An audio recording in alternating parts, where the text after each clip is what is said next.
try to make me feel embarrassed. There are taps I've been in names, but they tell me I'm the one with problems. They're the ones who are insane, so for those who are but won't admit it, you shouldn't feel like that, cause you could be 20% cooler and 10 seconds slower. Shout it out. I'm proud to be a brony. Yeah, yeah. I'm proud to be a brony.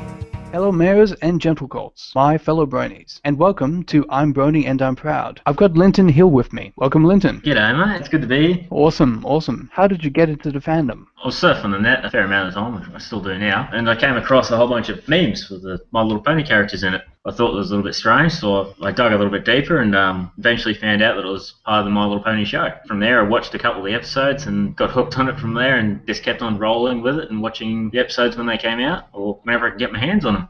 Awesome. So now after watching the show for, a few seasons, what is the main thing that sort of holds your interest in a show that was, originally designed for little girls? Bit of everything, really. I like the animation. The story behind it was very well made, and I suppose you could say I'm attracted to bright colours and flashing images and things like that. I definitely have to say it's definitely the story and the characters themselves, how they develop throughout the entire series. I had a fair few good laughs watching the show as well. I didn't think I'd laugh so hard watching a show meant for little girls, well, little children, I should say. Yeah, there were parts in it I just couldn't stop laughing. I thought it was a very well made show. Beautifully written, especially the music. The music was amazing for it. Yeah, Daniel Ingram's the man, absolutely.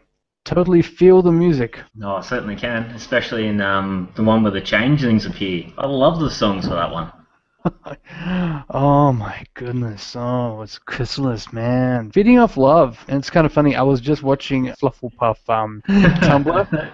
And yeah, I've been watching that. Sort of late bloomer, but better late than never. And funny stuff. It's like, yeah, Chrissy's still alive and well. And so, listeners, if you tuned into our first episode with Paul, he said very well that My Little Pony is actually for everyone. Like you're saying, Linton, it's the story, it's the animation, and it's very intelligent the way it's put together. It can't help but reach a big audience. Have you been to any of the pony conventions? I went and volunteered my time and services for PonyCon AU 2014. February this year, I went to that. And I volunteered as security for it, and I have to say I had a blast. It was amazing just meeting the people there. They were quite frankly, some of them were hilarious, just how they could be so open with everyone and how friendly they were as well. It was just a very good place to be. I even met a lady there who, her son had Asperger's, and she's telling me he couldn't do anything without her, and as soon as she brought him to that convention especially, he was running around by himself.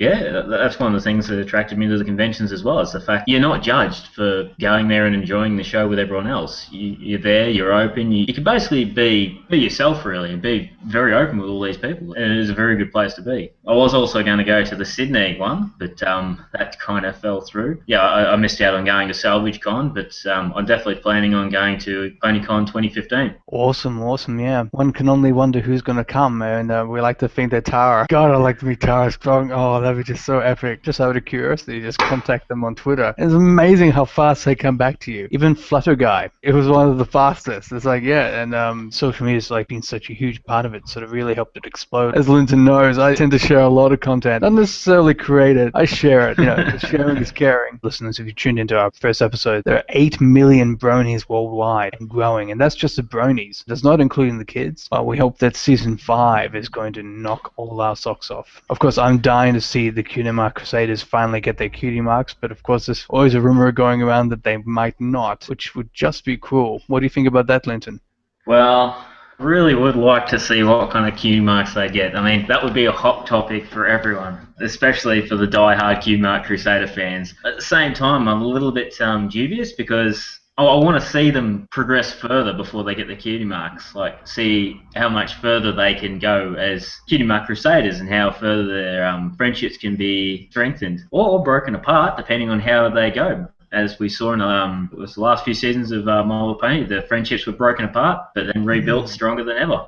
I'm a little bit on the fence with this one, actually. No, you make a very good point. Character development has been one of the keys for the show. We've got the main six, but it's kind of really like pin the tail on the pony when we're, spotting the background characters. And of course, looking out for Vinyl and Octavia and Doctor Who's. And I'm not sure it's everyone's favorite, but I think it's pretty damn close. It's Derpy, of course. And have you been making contact with Darwin Bronies? What's the scene like up there? I am actually in Darwin Bronies. All up, there are about 9 of us. It is a very small group.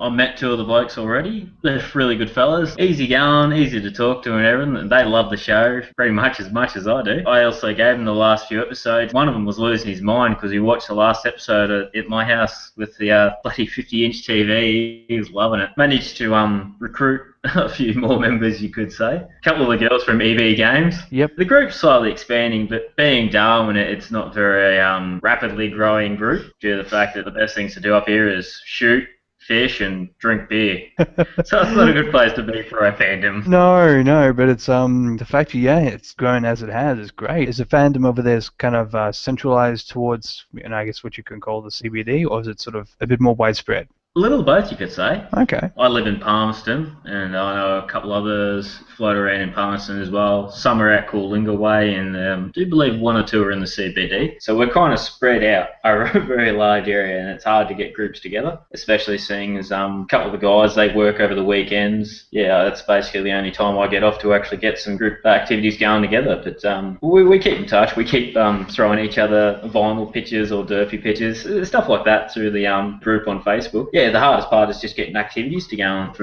the whole group, which is one of the things I'd love to get going a bit more.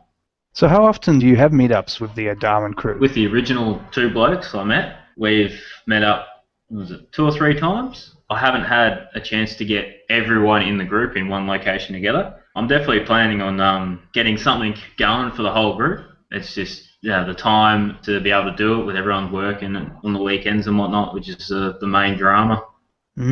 Absolutely. And of course, what I'm trying to figure out is how to get Google Hangout to work so we can have more virtual meetups happening. That would be nice. That kind of setup is, perfect for, the Brony contingent in Darwin is pretty widespread, and that's when you sort of supplement with technology. So we'll see how it goes with that. So now, talk to me about yourself. Where do you come from? What kind of background? Is it, are you a techie? Are you an arty? Apart from being Brony, of course. Oh, yeah, true. No, I'm actually not Darwin raised. I grew up in Victoria because of my work. I actually got put in Darwin because I work with the army. I'm one of the infantry guys out of the battalion up here, which is, needless to say, an interesting concept. I remember one of my sergeants told me that there's nothing scarier than a trained killer that watches My Little Pony. Which is, I had a good chuckle about that. I do a bit of art as well. I drawn a few ponies in armour. There's a bit of a free commission thing I did on Facebook a little while ago when I was down in Brisbane. I haven't really kept up with doing too much of that artwork due to a few personal things that's happened to me. I've not much drive to do it. I don't do like in music and all that. I'd love to, but I'm definitely not that skilled. I kind of go off tangent, and I'm an avid gamer, so I sit down and play really anything I can get my hands on. Last 2 games I played was the new Mordor game, and I also played the new Alien game, which quite frankly scared the bejesus out of me. Awesome. So we're talking about Alien, like Alien? Yep. What's it based on? Is it sort of based on the storyline, or is it a totally fresh storyline for the video game? A little bit of both, really, because I find this really interesting. They actually stayed as true as they could from the first 5 minutes and the last 5 minutes I played of it, being so scared I wet myself. It's Ripley's daughter. If you remember in the second movie, Bert came up and told Ripley that her daughter had died at a very ripe old age. Now, this game, right now, you play as Ripley's daughter. One thing leads to another. She ends up on a space station, and an alien is actually on that space station as well. So what they're basically doing is they've gone back to the first movie and they've remade the game like that. So you're no longer some colonial marine running around with a pulse rifle. This game is what could be said to be a true survival horror, because I hid in a locker for a little while. One of those little push trolley things, the ones on the planes. Mm-hmm. So I hid in one of those things for a little while. I stayed in there. The alien wandered around and I watched it wander around, and I stayed in there because I just did not want to move. Next time the alien came back, walked past me, right in front of me, just walked past me. And then it kicked over the little trolley and ate me. It learns. It is quite scary. One can only wonder what the pony version would be. I've seen a couple of those, and I think they're hilarious. Especially when you see Pinky, she's got Twilight strapped to her side and she's using her like a gun. battle for Canterlot. Oh man, that was so good. I wonder if Earth ponies use unicorns as guns. Is that crossing the line of friendship? I don't know. The friends are fighting together, so I'd have to say, yes, kind of. In a very, very off tangent. We could always use a party cannon. I think that's a great idea. Oh, the hassle that goes into putting on a party. I am, however, in the process of, I can't really give too many details away, but a few people know what it is. I'm getting something prepared for PonyCon AU, so it's a bit of a surprise. Not many people know about what it is, but I'm really hoping that even if something happens and I can't go to the convention, I'm definitely going to post it up for everyone to peruse over and whatnot. You hear that, listeners? Linton's going to cook up something pretty special for PonyCon 2015, so you can bet your bottom bit that I'm Brony and I'm proud we'll do a PonyCon 2015 special. Plug! No, I have to do one. Awesome. Might be able to get an interview with the VAs. Oh my god. Oh my gosh, oh my gosh, oh my gosh. But I did. Don't go fangirling over them, though. Oh, really? No, I was just, I love that clip. It has the same scene over and over in different languages. It's hilarious. Oh, Nice. that clip's great because, like, oh my goodness, MLP's got this reach. It's like in all these countries. Oh, how many bunnies are in this country? How many bunnies are in that country? Widespread. It is. Celestia forbid that the show ends, but I guess, you know, all good things could come. All good. I guess All good things come to an end. Thank you Yeah. very much, Linton. Yep. Saved my life. Will season 5 be the final season? I don't know. Did you know? They've confirmed it. Rarity's made the costumes for 15 seasons, so we've got a good, 11, 10 left? Outstanding. Fantastic. That's going to be longer than any other series combined. Stargate SG-1 went for 10, and Smallville went for 10, but apparently they beat Stargate by more episodes per season. But, you know, who's counting? Star Trek's never ended. Star That's Trek's true. still going, so ponies could definitely be the same way. We'll have Star Ponies or something coming out soon. That's right. We will definitely want to see a lot more crossovers happening as Star Trek and Star Wars franchises get rebooted. Paying every single bit to see that. Amen to that. Or, did ponies say amen? What do they say? Oh, Equestria? Oh, Celestia? I don't know. That's actually a good question. If there is a religion of Celestia. Yeah, that's one of the things untouched. I mean, you know, Twilight is literally the priest of friendship, princess of friendship, but, you know, if there's anything close to religion, it would be friendship in Equestria. But yeah, that's not quite clear, isn't it? You know, technically Luna and Celestia are immortal. Probably seen the debates going on online where, you know, is Twilight going to be immortal too, or is she, you know, like a demigod? What are your thoughts on that? We don't have too much of a backstory for Celestia and Luna, so the thing is, we don't actually know if they've been around since, the dawn of pony time, so it could be that they turned out exactly like Twilight Sparkle. They may have just gotten to the stage where their powers let them blossom into the alicorns. Or they are both sisters, so they could have actually been born alicorn. There's going to be a lot of conversations and debates about it due to the fact that there's no solid evidence for how these two first came to be. For all we know, Equestria could have started day one that Celestia and Luna just rocked up. But we'll never really truly know. But it is good though, because the fandom will take it by the reins and go with whatever they think's the best. Good old fan fiction. Depending on where you go for it too, you got to be careful. Yeah, that's right. Yeah, of course, I don't need to remind your listeners, but I'll remind you anyway. Make sure your Google search is specific, especially with an image search. If you're looking for ponies, well, be careful. If you're just entering the fandom, be careful. There's a lot of, and of course I'm using the birdies here, fan art out there. Was it called R34? It's Rule 34. Yeah, Rule 34, yeah. If you want to preserve the innocence that the show stands for, don't go there. Of course, well, if you're curious, like I was just for a second, yeah, you have a look, but turn back quickly. I'm not sure if you've tried. Are you recruiting new bronies from the military, or, you know, are you very careful about who you talk to about it? I learnt that the hard way, the very hard way. With recruiting out of the army, some people are easy to talk to about it, like they're open to certain ideas. Like some of the blokes out of the army I know are actually into some of the furry stuff, but this is very, very few and far between. Some of the ones I've spoken to about My Little Pony aren't as accepting as other people are, because it's viewed more of a man's world, and My Little Pony is kind of like a sign of weakness in a way. So I really wish I could. A few blokes might enjoy it or might not, but recruiting from the army, unless you know these people very well, I don't recommend it at all. I'm a bit of an exception because I'm a bit eccentric, you could say. I like a multitude of things, and My Little Pony's no different, so I absolutely love it. It's like you're sort of feeling out, it's like, oh, is this girl interested in me or not? If someone sort of knows you by reputation, and I think it's important in this case, is that they do the talking first. This thing kind of thing, and, and then you're sort of off the hook. And then, by the end of it, you just laugh, and it's like, oh, yes, oh my God, yes, yeah, did you see that episode, kind of thing. My Little Pony has definitely redefined, in many ways, masculinity as we know it. 8 million bronies, thinking alike, just having this, embracing more of your softer side, I guess, and could be as simple as, forgetting the innocence as a child. The world, it's not as cynical as it thinks it is, I reckon. And My Little Pony is just a reminder of good old-fashioned morals and values. If everyone in the world was friends like the main six and pretty much everyone in Ponyville and in Equestria, just imagine if we painted this planet rainbow or Rainbow Dash. Yeah, that'd be a very interesting world to live in. I'd definitely like to live in that world and see how it pans out. Absolutely, and pinks and purples and, oh yeah. Absolutely. Parties every fortnight. Oh, hell yeah. Okay, I'm going to throw in a hypothetical. What would your ideal brony meetup would be? How would you like to really go off pony style? Honestly, never really thought about how to go off pony style. Well, listeners, feel free to submit your suggestions to I'm Brony and I'm Proud, and I'll pass them on to Linton Hill. Well, I'm not much of a party pony, you could say. Mm-hmm. Some ponies, some people are just 100% Pinkie Pie. I like to think there's a little bit of Pinkie Pie in all of us, but Pinkie Pie's out there, you know who you are. We love you. But sometimes you go to hold your horses, and sometimes it's just chilling and just watching the show. I think that's the coolest part. I mean, you've probably seen like brony musicals on YouTube. One of the recent ones is just hilarious. It's just 6 guys breaking out into song, and by the end of it they're just wearing tutus from the main 6, which is just hilarious.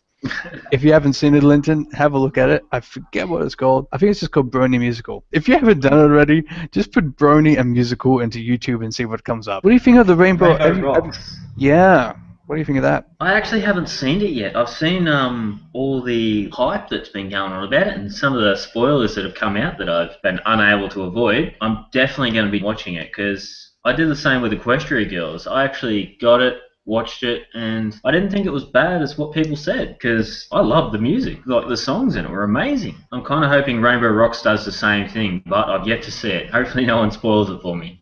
I want to have a seat on the big screen, or even be as hardcore as to wait till it comes out on DVD. It's like, I don't want any kind of bootleg. I don't want Blu-rays. No.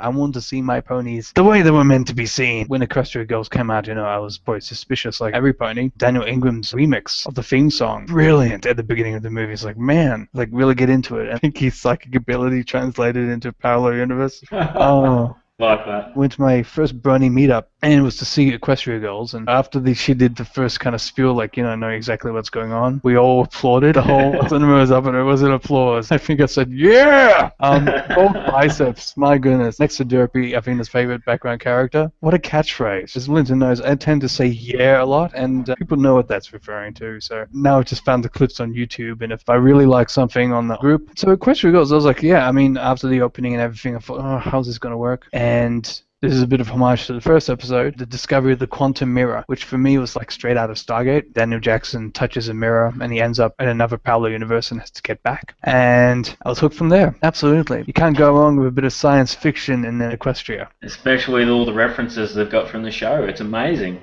Absolutely. I'll never forget the episode when Twilight, various circumstances, is a dead ringer for Solid Snake. Oh, I love that. I was like, I know what that is. I was like, oh, good. I was like, I'm sure, there will be a bunch of dads watching that episode, or, or brothers like, oh my God, I know that reference. And the little kid's like, what? Oh, you have no idea how awesome that is. Even in Equestria Girls, before, in the very beginning, Hasbro paying homage to itself with Pinkie doing the nervous cider bit and then transforming, and you hear the sound effects for that. That was a great franchise as well, Transformers. But the cartoon, I've seen, most of it, and it's like, wow, Starscream's whiny. And, the good Michael Bay one, he had a much more badass voice. Absolutely. Yeah, true. If they did the squeaky Starscream again, oh my God. I totally boycott the new Teenage Mutant Ninja Turtles film. I know exactly where you're coming from that one. No matter how much you polish a turd, it's still a turd. And these giant turtles, and it's like, oh, it just looks so wrong. And I don't know how Megan Fox landed the roles O'Neill, but, I think Michael Bay is just becoming infamous. You know, I'm not sure if you saw the viral video where he was invited by Samsung to promote their new TV. Have you seen that one? No, I haven't actually. He reveals himself as a tool as he is, and it's like, all right, prompt is not working. Okay, I'll try and wing it. And then he ends up just walking off stage, and the guy can only say, Michael Bay, everyone. So I'm wondering, do you reckon there's going to be like a My Little Pony theme park? Would that be a good idea? And how fast would the tickets sell out for all bronies everywhere? Ooh, depends really, because would they actually have it in America though? Yeah, that's right. And because Hasbro owns the rights, so, you know, one can wish that it would be at Disney. Of course, Disney would have to buy Hasbro, buying up pretty much everything else these days, so it's fully a matter of time. Yeah, true. It would be interesting to say the least. Definitely interesting to see how it is. I know some people would probably go and live there if they had like Ponyville all set up. How pimped out would be Twilight's castle? Solid glass. I can imagine that. Man. And yeah, it's interesting, you know, the round table deal that they brought in for that final episode. Yeah, that was quite good. King Arthur, good move. Good move. Definitely was a good reference with that as well. Twilight can be seen as the leader of the whole group, but at the same time, they're all part of a team. They're the team. They're not like being told what to do. They all put their own ideas and thoughts into everything. You can't have the magic of friendship without the other elements of harmony, can you? No, true. That's why they've got Discord there. Oh my god, John Delancey, what a son of a gun. Yeah, I'd love to meet that man in real. Can't believe they got him to do Discord, because I swear it is a dead ringer for Q out of Star Trek. Just straight up. Absolutely. Have you seen Brony's An Unexpected Fandom? Yes, I have seen that, and I thought it was quite well made. And how about the animated sequences? Oh, and John doing the voice for the teacher pony, yeah, it really represented the fandom well. It's like how spread out it is globally, and the music, you know, we've got the Living Tombstone and, you know, so many others. These talented bronies, like, you know, I'd be lying if I said, oh, I wish I could do this stuff like that. That's probably why I'm doing this show. And for, well, the best thing I can do is get the stories out of people and maybe find out how to be a better brony. Being a better person. Just being nice to people, really. Love and tolerance, mate. Love and tolerance. Yep. Although life would test that philosophy. I can only love and tolerate so many people until my medication runs out. And there's no better medication than My Little Pony. I had my birthday celebrations and watched about half of the movie like on Friday night when I flew into Melbourne. I couldn't watch the rest of it because the family wanted to watch some movies on television. Of course, like, I want to finish watching ponies, and I think my family still finds it weird. That's what I got my laptop for. Yeah, after a birthday lunch with the other half of my family, and it was good to finish watching the film. I was like, man, I wasn't in a good mood afterwards. Got me back on track very quickly. And I was right as rain for my birthday dinner the same night. I don't have a ton of pony merch back home, but just a little things like Twilight's balloon and still in its original packaging. Am I bold enough to take it out of the packaging? I don't know, not yet probably. You know, the toys, it's like reference to the one episode. I've got the rarity, it's like the butterfly. Sonic Rainboom, that episode where, yeah, poor Rainbow Dash gets scared and her confidence is, yeah, put to the test. Nothing better than saving Rarity from, well, certain death. I know how Rainbow Dash was going through, how she was feeling. It's not something I wish on anyone, really. It's just that bad. I'm glad to see they made the show have a good ending as well. The thing we'd like to see more in life and everyone's lives is happy endings. Okay, no pun intended. Oh, that was bad. Okay. I was back in Melbourne, and they removed the rubbish bins from Southern Cross Station, as, you know. And I thought, you know what the odds are that someone's going to put a bomb in a rubbish bin? You know, in Africa, 3,000 people are killed each year by hippos. So you more have a chance of being, you know, crushed by a hippo. Terrorism's not even external. It's just right at home. It's like, oh, you know, be afraid of this, be afraid of that. And you start to think, do these terrorists they speak of even exist? Isn't it just, like you say, an excuse to create fear and get people to buy things? Of course, I think people would buy a lot more things if they weren't afraid, actually. Sort of a reverse economic strategy. A lot of people think, you know, equal marriage is an issue. It's like, no, it's not. Think of the economic benefits. People are happier, they spend more. We should see people spend more money on pony merchandise. Oh, yes. We're on Team Hasbro. Do we get free stuff now? Interesting thing about the show, it started off with the Melvic Bronies group and has quickly expanded nationwide. So already over a dozen people are already telling me, you got to take this worldwide now. It's like, oh, what? I just started this. That's a good idea. Someone left a really good constructive comment on the New South Wales group. I could really fill in a gap. 8 million Bronies, so that's potentially 8 million episodes of I'm Brony and I'm Proud. That's pretty good, I reckon.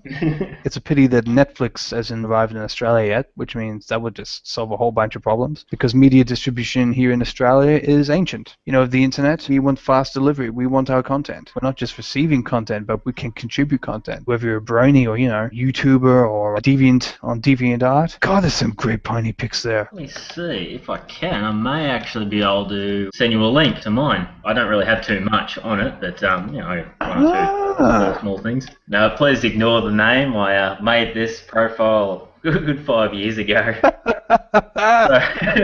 You know what? It still stands true. I think it's still great today. That is good.